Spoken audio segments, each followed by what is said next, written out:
Let's talk about urticaria, ज्यालाच आपण अंगावर म्हणजे मराठीत आपण असं म्हणतो की अंगावर गांधी उठणे किंवा शीतपित्त म्हणतो. तुम्ही वरच्या इमेजेसमध्ये बघू शकता ते कसं दिसतंय.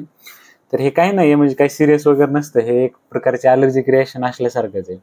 त्याच्यामुळे काय होतं, एखादा ट्रिगर असतो, काही पण ट्रिगर असू शकतो, कशामुळे पण ॲलर्जी होऊ शकते. काही लोकांना काही गोष्टी जमत नाहीत आणि त्याच्यामुळे आपल्या बॉडीमध्ये ज्या मास्ट सेल असतात, मास्ट सेलमध्ये हिस्टामिन वगैरे जे हे असतात, मास्ट सेल फुटतात आणि ते हिस्टामिन वगैरे रिलीज होतं. ते हिस्टामिनचं काम काय म्हणते, इन्फ्लेमेशन वगैरे कॉज करतो, बॉडीवर रेडनेस वगैरे जाणवते, आपल्या अंगावर असे लाल लाल लाल चट्टे येतात, ते इची वगैरे असतात, इचिंग वगैरे होते, ते खाज वगैरे होते त्या चट्ट्यामध्ये, त्यालाच हायवीस पण म्हणतात. आणि आपल्या मराठीत म्हणजे अंगावर गादी उठणे किंवा शीतपित्त, त्याची ट्रीटमेंट सोपी असते. म्हणजे कशामुळे होईल, हिस्टामिन रिलीज झालं ना मास्ट सेलमुळे.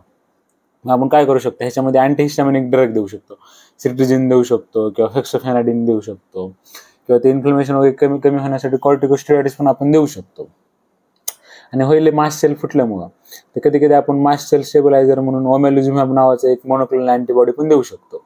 आपण गोळ्या औषध देऊन ठीक तर करू शकतो, पण ट्रिगर पॉईंट महत्वाचं म्हणजे कशामुळे होईल नेमकं, आपण काय खाल्ल्यावर किंवा शरीरावर काय लागल्यामुळे ते होईल, ती गोष्ट अवॉइड केली तर नाही होत. नाही तर बाकी मग ट्रीटमेंट तर आहेच. झाल्यानंतर ते कमी करण्यासाठी आपण हे वरचे सांगितलेले ड्रग्स यूज करू शकतो सगळे.